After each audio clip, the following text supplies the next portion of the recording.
Jika video ini terlintas di berandamu, tandanya kita semakin dicintai Allah agar selalu senantiasa memperkuat iman dan akidah kita.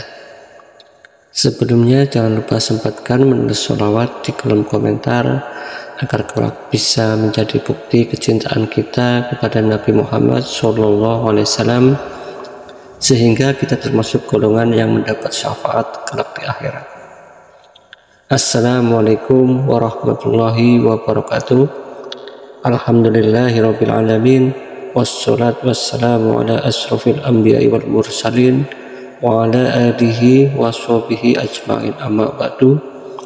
Sholawat serta salam tidak lupa mari kita panjatkan kehadirat junjungan Nabi Agung Muhammad sallallahu alaihi wasallam. Allahumma sholli ala sayyidina Muhammad wa ala ali sayyidina Muhammad. Selamat datang kembali di channel Muslim Sejati. Sebelumnya kami doakan agar senantiasa diberikan kesehatan, dilapangkan rezekinya, dipanjangkan umurnya, dikuatkan akidah dan imannya, dan selalu dalam lindungan Allah Ta'ala. Amin amin ya rabbal alamin. Kali ini kita akan membahas tentang yakinkah atau yakin gak cinta sama Rasulullah. Apakah kita yakin cinta sama Rasulullah? Berikut tangisan Rasulullah untuk umatnya. Pada suatu hari Nabi Muhammad didatangi oleh malaikat Jibril. Lalu Nabi Muhammad bertanya pada malaikat Jibril, "Ada apa wahai Jibril?" Jibril menjawab dengan perasaan khawatir, "Wahai Muhammad, sesungguhnya hari ini Allah sedang mengobarkan nyala api neraka, dan seluruh malaikat sangat ketakutan. Mereka tidak tahu harus bagaimana. Dan aku mengingat bahwa engkau adalah sumber cinta dan sayang Allah kepada alam semesta. Karena alasan itulah saya datang ke sini untuk bertabaruk dengan cinta Allah kepada Rasulullah Sallallahu Alaihi Wasallam." Rasulullah Sallallahu Alaihi Wasallam terdiam beberapa saat, lalu berkata, "Wahai Jibril, ceritakan kepadaku bagaimana neraka itu sesungguhnya." "Wahai Muhammad, sesungguhnya neraka itu seperti lubang-lubang 7 tingkatan. Jarak di antara satu lubang ke lubang yang lain adalah perjalanan 70 tahun. Lubang yang paling bawah adalah lubang yang paling panas." Rasulullah SAW melanjutkan pertanyaannya, "Siapakah penghuni lubang-lubang neraka itu, wahai Jibril?" Jibril menjawab, "Lubang yang paling bawah ditempatkan untuk orang-orang munafik. Lubang berikutnya untuk penyembah berhala, lalu untuk penyembah binatang dan matahari." Jibril terus menerangkan penghuni tingkatan neraka hingga sampai ke penghuni neraka kelima, ditempatkan untuk orang-orang Yahudi, dan neraka 6 untuk orang Nasrani. Setelah menjelaskan penghuni 6 tingkatan neraka, kemudian Jibril terdiam cukup lama. Rasulullah SAW penasaran dan bertanya kembali, "Wahai Jibril, siapakah penghuni neraka ke-7?" Tapi malaikat Jibril tetap diam saja, tidak menjawab. Rasulullah SAW mengulangi pertanyaan itu kembali, tapi malaikat Jibril tetap diam. Rasulullah semakin penasaran dan cemas, lalu mendesak malaikat Jibril untuk menjawab pertanyaan itu. Akhirnya malaikat Jibril pun menjawab, "Umatmu wahai Muhammad, neraka ke-7 itu dihuni oleh para pelaku dosa dari umatmu yang sampai mati mereka tidak sempat bertaubat." Mendengar jawaban malaikat Jibril, Nabi Muhammad jatuh pingsan tak sadarkan diri. Lalu malaikat Jibril merangkul Nabi Muhammad dan menempatkan Nabi Muhammad di pangkuannya. Tak berapa lama Rasulullah sadar dan langsung menangis bersimbah air mata. Dengan terisak-isak Nabi Muhammad mempertegaskan lagi pertanyaannya, "Wahai Jibril, apakah benar ada di antara umatku yang masuk neraka?"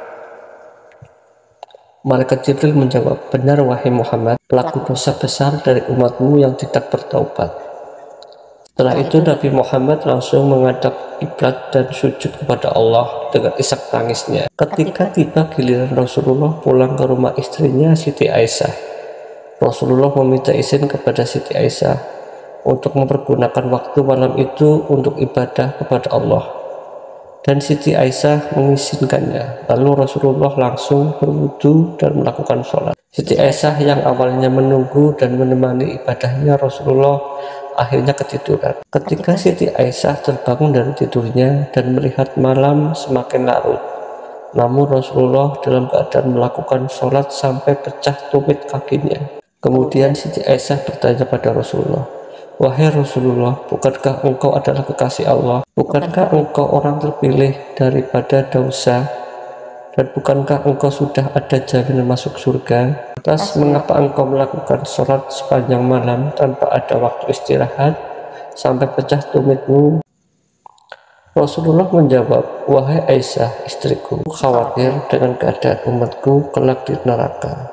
Karena itu aku melakukan sholat taubat 1000 rakaat hanya untuk umatku, agar semua dosa umatku ditebus dengan rakaat sholat taubatku ini." Sesekali dengan suara pelan beliau membisikkan kata, "Ummati ya Rabb, ummati, ummati."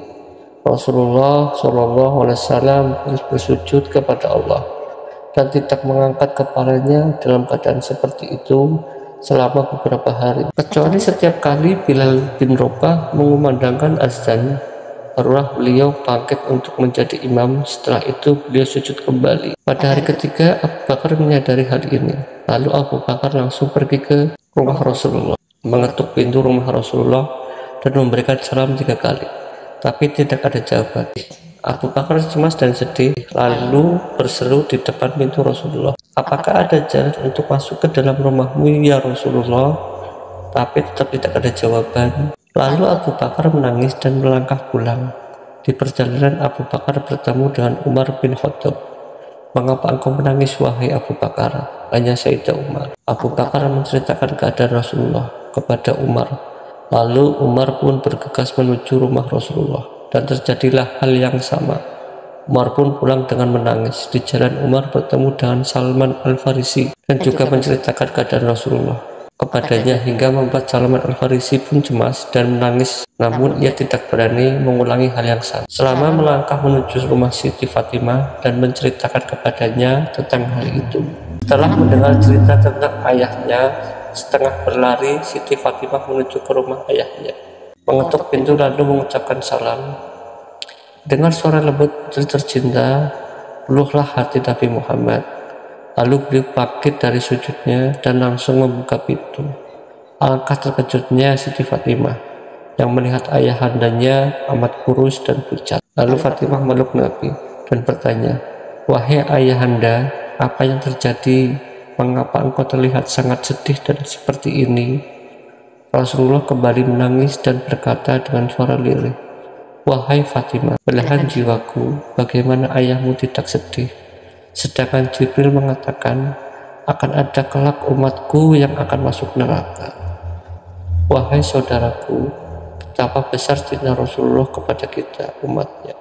Cinta Nabi kepada kita melebihi daripada mencintai dirinya dan keluarganya. Sudahkah kita membalas cintanya Rasulullah? Kita yang melakukan dosa, Nabi kita yang melakukan taubat untuk dosa kita. Tidaklah kita malu kepada Nabi Muhammad, cinta Rasulullah untuk umatnya. Ditampakkanlah surga Firdaus di hadapan Rasulullah SAW. Allah berkata, "Ya Muhammad, kekasihku, di hadapanmu itu ada surga tingkat paling tinggi yang aku sediakan untukmu.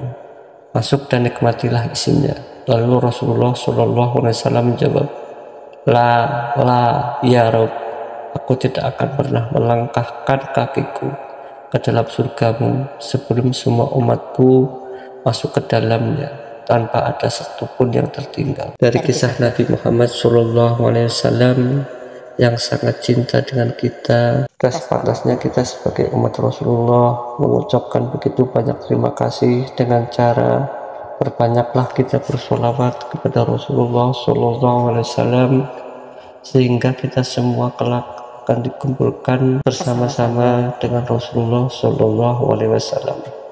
Apabila ada salah-salah kata, itu berasal dari kami, dan apabila ada kebenaran, itu pasti datangnya dari Allah Ta'ala. Wabillahi taufiq wal hidayah. Wassalamualaikum warahmatullahi wabarakatuh.